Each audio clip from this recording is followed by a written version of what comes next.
Welcome everyone to another Singerreise video podcast. My name is Jonathan Sylvia and I'm the host. Today we have Michael Heitmann with us. He's another bass baritone in the local area and we get to often share the stage for a few things and even swap places now and then. Yep. So we're really glad to have him here. So let's find out a little bit more about you. Do you remember first how we met? Yeah, we met because of Ryan Beatty, actually. Oh, yeah. Yeah, I met Ryan doing Fanchula del West in Coeur d'Alene a couple of years ago. Okay. And I was moving back here, and he needed a sub at Belprez. Had you grown up in this area? Yeah, I grew up on Camano Island, actually. Camano Island, right. So, okay. But I did all of my education in Idaho. Happened to do my master's at the University of Idaho and was doing a lot of stuff with Opera Coeur d'Alene. And that's where I met Ryan. Okay, I knew you were at Western, I thought, for a little while.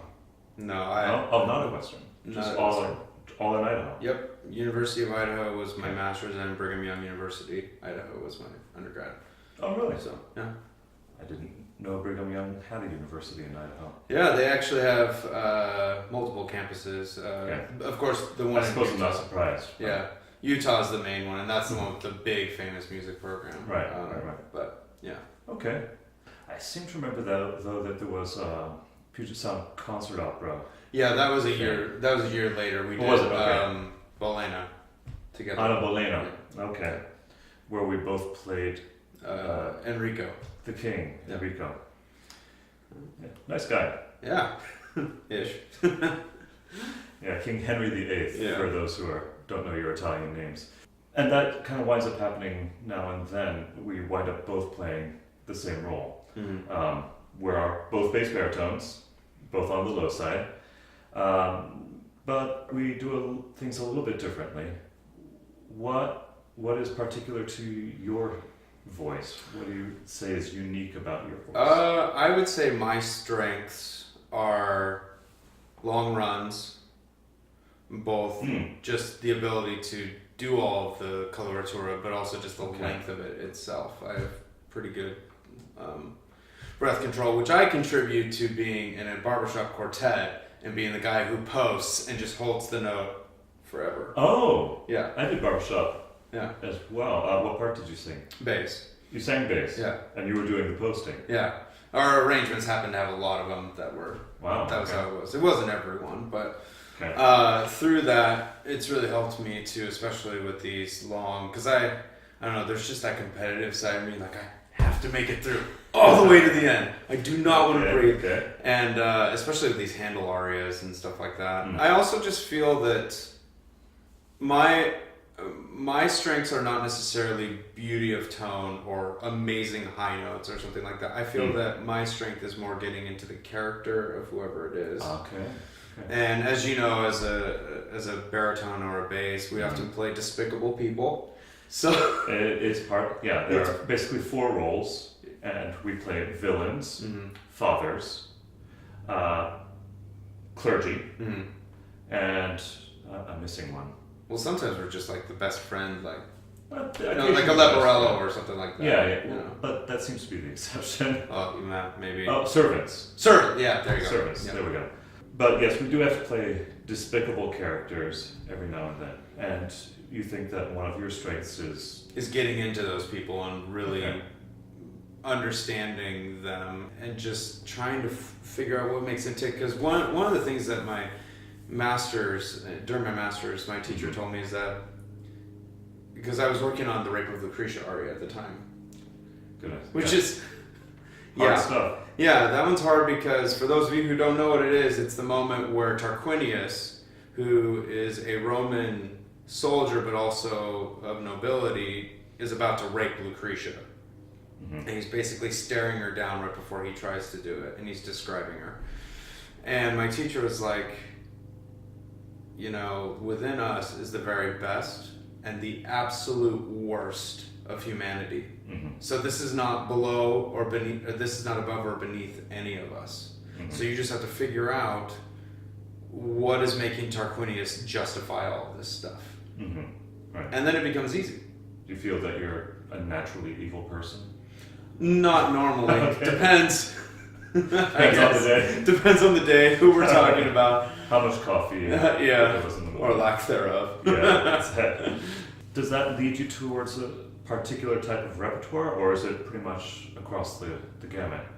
We've already talked about 20th century, but also bel canto stuff, and even Baroque stuff. Yeah, I'm kind of all over the map. I do enjoy... Honestly, it's more about the music and the storyline than what period it's in. I'm basically just doing whatever story I want to tell. Now, my particular favorites are bel canto, Baroque. Oh, really? I love Mozart. Bel canto, Baroque, and stuff in between. But I love the 20th century stuff because it is just closer storyline-wise to what we can relate to.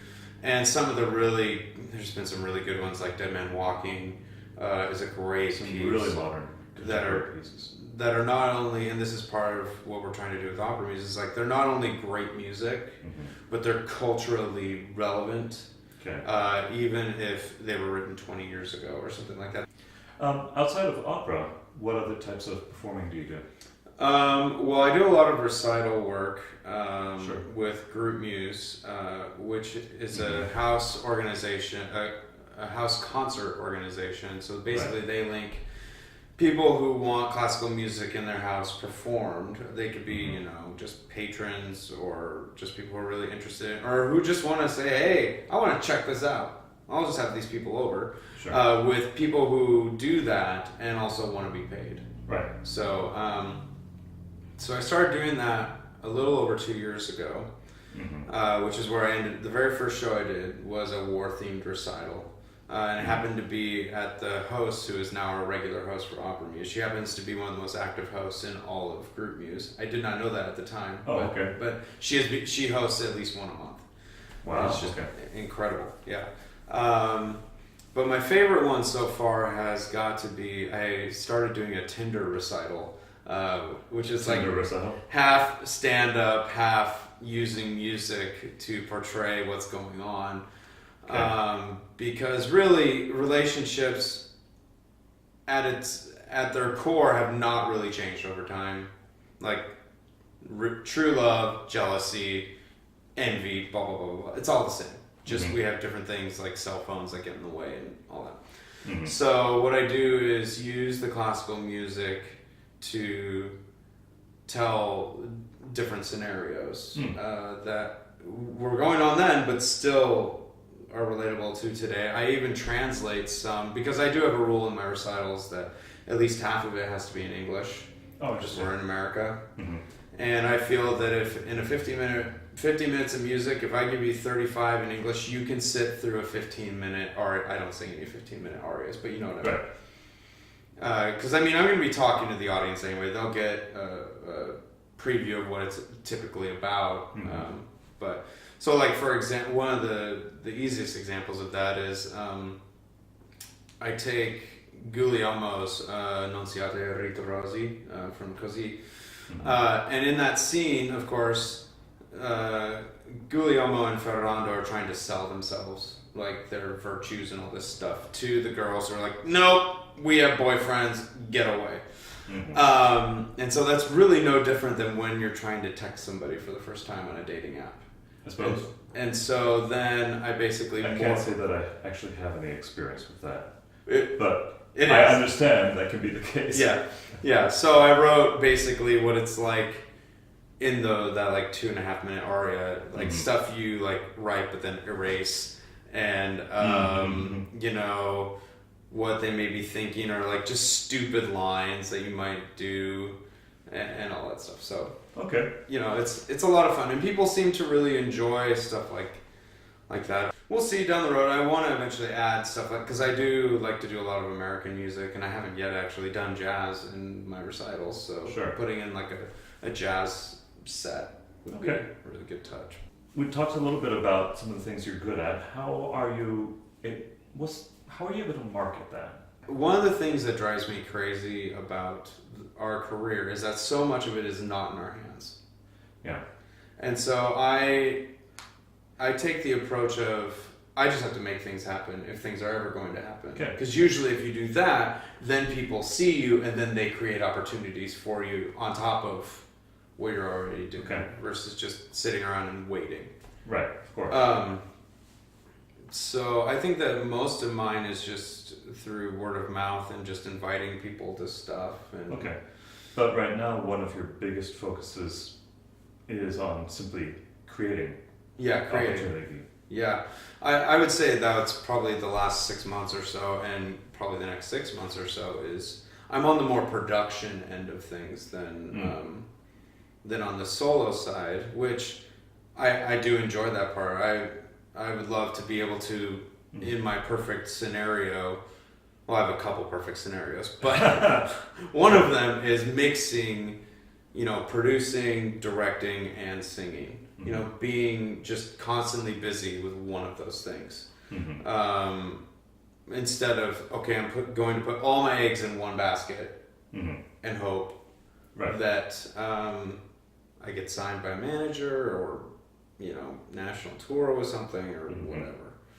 Would working with a manager be something that you were interested in? Oh, of course. Okay. But it's also, there's so many things that a manager can help you with, but then, if you go get a gig, they still get part of that check. I'm like, I went and got that gig. Why do you get money for that? It depends on the manager, but that is the usual case. Yeah, so if I'm going to get management, I need to see that they're actually going to get me opportunities. Therefore, because it's obviously in their best interest to get me opportunities, they get money too. To get you opportunities that you cannot get yourself. Yeah. So, right now, do you have any sort of routine, or is it every day is something new?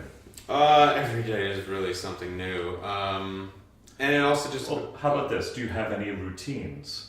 Things that you do on a daily basis? Yes. I always work out. That's the one thing I have to do. Because A, I love to eat. B, I usually don't eat that great. Because I prefer taste over calories. And usually it's like high calorie, but also high taste. Okay. So I'm trying to be better, but so yeah, that's one thing I do. I really try to get the amount of sleep that I need. And I would say not necessarily every day, but on a regular basis, I do two things. Okay. And these actually aren't singing related, but they specifically help me in preparation for things that eventually become singing related. Is I watch a lot of Netflix comedy specials or just like comedy podcasts. Oh yeah, there's tons of them now. Bill Burr is one of my favorites. I know for some people he's toxic and obnoxious, but he has a way of, because this is a thing with comedy and that I find fascinating and just annoys me to death when people get so offended by things, is like if you can lead someone along a storyline logically, you can say the most terrible things, but you've led them there. So they they can get offended, but the logic's there. It's not saying that the comedian is endorsing, say it's something that somebody could do. They're not endorsing it, but they're just saying logically you could do that. So that's again getting into the heads of people. So when you play them, you can get that. Also from a writing perspective, learning how jokes are written, because a lot of the stuff that we're going to be doing for Opera Muse will be comedies for the most part. I mean, we're doing Bohem right now, which is, I think Bohem's kind of a mix. There's obviously tragedy and stuff, but there's some really funny parts in it, not just in our version, but in the original. So there's that side of it. And then also watching a lot of podcasts and interview kinds of things with people who differ from me politically. Oh, interesting. Or they are what you would not expect. Like, for example, a gay person who is against gay marriage, or a black person who doesn't believe in Black Lives Matter, or thinks that it's a toxic organization, stuff like that. Countercultural? Yeah, essentially, yeah. Those people I find fascinating. So I do those basic three things, work out and then watch those two things to help me just be a better informed person. And then also, well, I happen to have a girlfriend now, but like when I was dating and stuff like that, like just going out and meeting people, because you never know what kind of experiences you can learn from people in those kinds of situations, even though none of them worked out until recently. But yeah. Well, rejection is definitely a part of the singer experience. Yeah. So that was also just practicing. Yeah. Really. I think you touched on this a little bit, but if there was one thing about this whole singer business that you could change, what would you change? Oh, there's so many. Okay, I asked for one, but let's go for a couple. Then.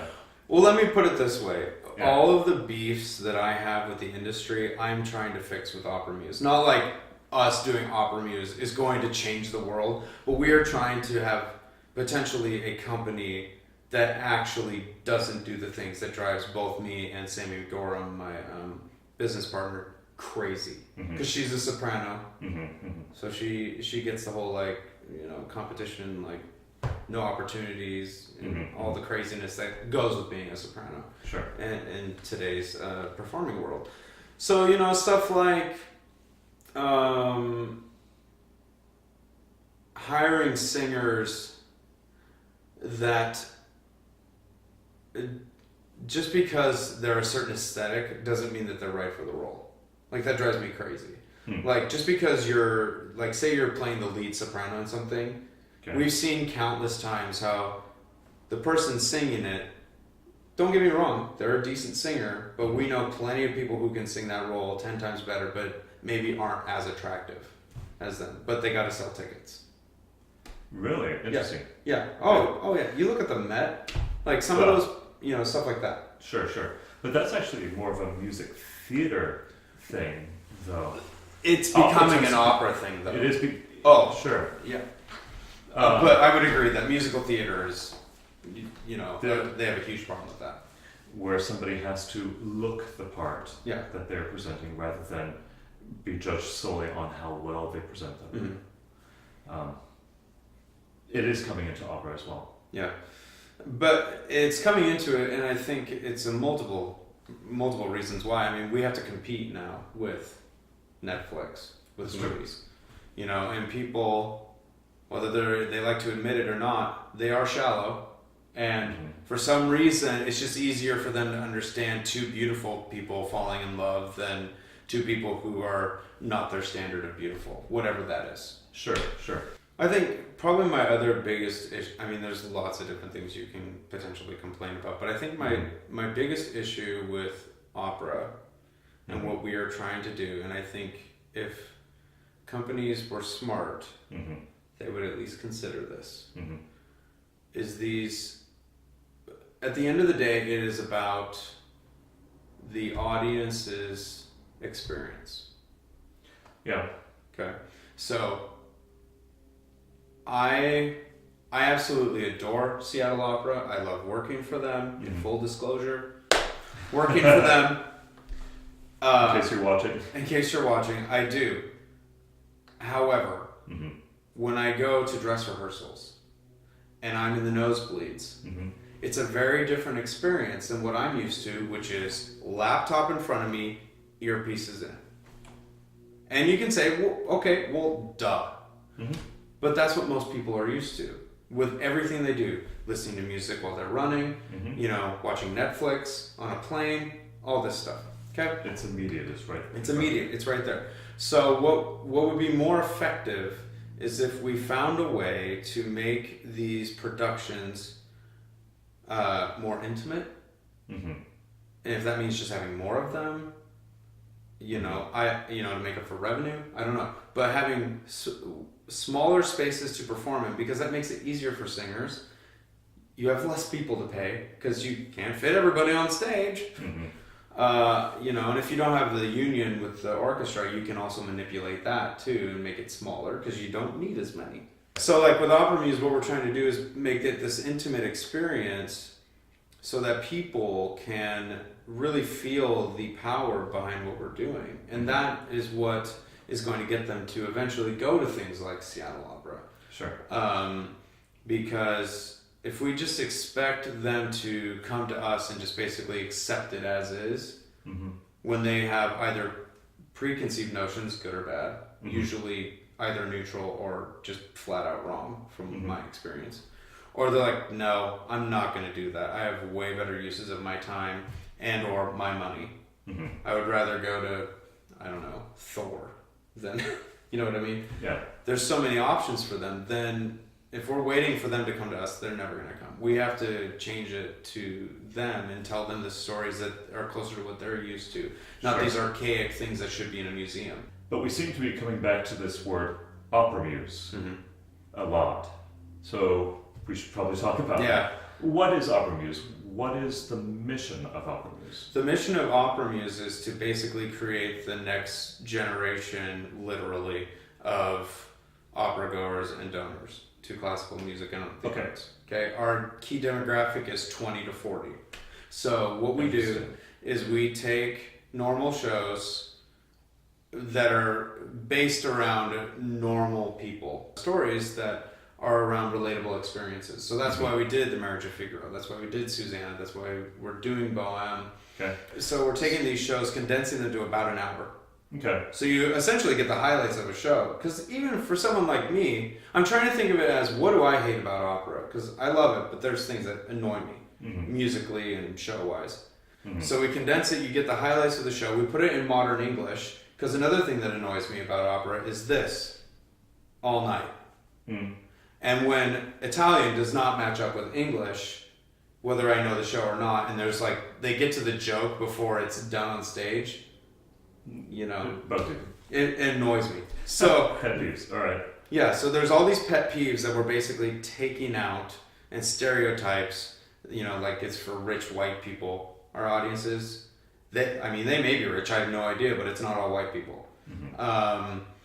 And it's cheaper. You know, so we're basically, and we're taking on social issues, which is a way that we relate to people. Like with our Giovanni, we're doing campus rape culture. With Susanna, it was feminism. We loosely are doing the health care thing with Bohème because we don't specify what disease she has, but we do mention a couple times that no one can afford to help her. Right. Well, you have to do the coda aria, so. Oh yeah. I mean. Yeah, I sang that. It was a lot of fun. Yeah. So yeah, that's what we're doing with it essentially. Okay.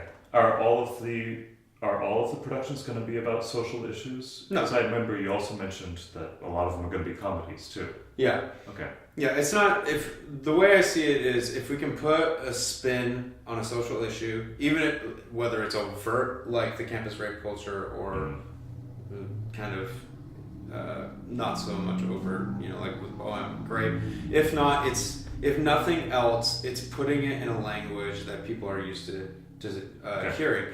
So, you are head of marketing, you're the CEO. You said you had a business partner, and I didn't know about that part. Yeah, well, Sammy is, like I said, she's a soprano, one of my really good friends. She's been helping me figure out how we're going to do this thing. Because, like, our jobs have kind of morphed with each show. You know, the first show, she was singing in it, and I was basically doing everything else. Like, I wrote it, I directed it, music directed it, did all the social media, emailing, blah, blah, blah, blah.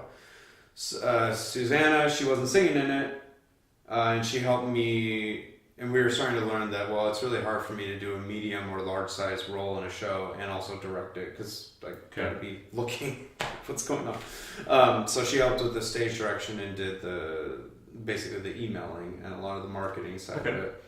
And so moving forward, we're not exactly sure how this is going to end up being, but as of right now, it's mostly working between the two of us, just making it happen, whether one of us is directing or you know, doing. So it just kind of depends. And I would love to get it to where either we can double cast things, or just have like almost kind of like the Met does, where you have multiple shows going on at the same time. Repertoire. Yeah, do it like that. Eventually sell the productions to or at least the scores because these are great things for colleges and stuff like that. If you have Sure. if you have somebody who is going to be a Rodolfo, but they're not ready to sing an entire role, well, here's a great way to get them to get the music in their body, and also more than likely in their native language, which is easier to figure out what they are actually saying and the feelings behind it. Then you can translate that a little bit easier into Italian, I think, than going the other way around. I feel no matter what happens with it, I'm going to be heavily involved in the writing process, which is the biggest piece of this thing. Sure. As far as it moving forward and growing. How have you liked the directing side of it? I love it, but I'm also a very hands-off director. I've had, as I'm sure you have, I've had plenty of directors that stage things within an inch of its life. It drives you crazy. And I've also had some directors that... I've had some that stage it beyond the inch of its life. Yeah. To the point where it's dead. And I had a really great director in Coeur d'Alene. His name's Aaron Nicholson. He actually was a young artist at Seattle Opera, like when it first started. He eventually went to the Met, did Marilla, won contests, all this. He's a really great guy, and I learned a lot from him because he's a great singer, but more importantly, he's just a stage creature. Like you would not believe.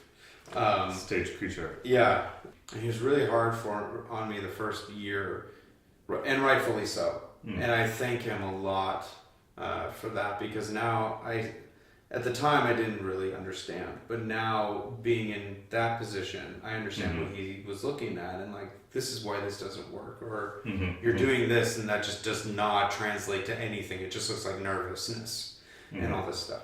So I love the directing side of it. And so what I do is I basically say, look, I hired you because I know you, you're a great singer, and you're pretty good on stage. Ultimately, if I had my way, I would just be like, go, I'll give you pointers.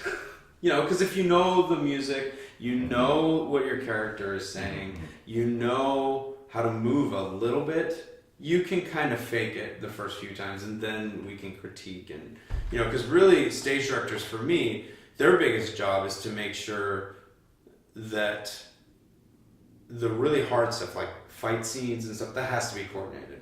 But there's a lot of stuff that's just like, make it look real. Just don't be awkward, which I know even for myself at times is easier said than done. But I think that doing it that way, it allows an artist to have, more responsibility, but also more freedom to really give their interpretation of what a character is doing. What is next for Opera Muse? You just finished a performance of Bohème, and... Yeah, we saw two more.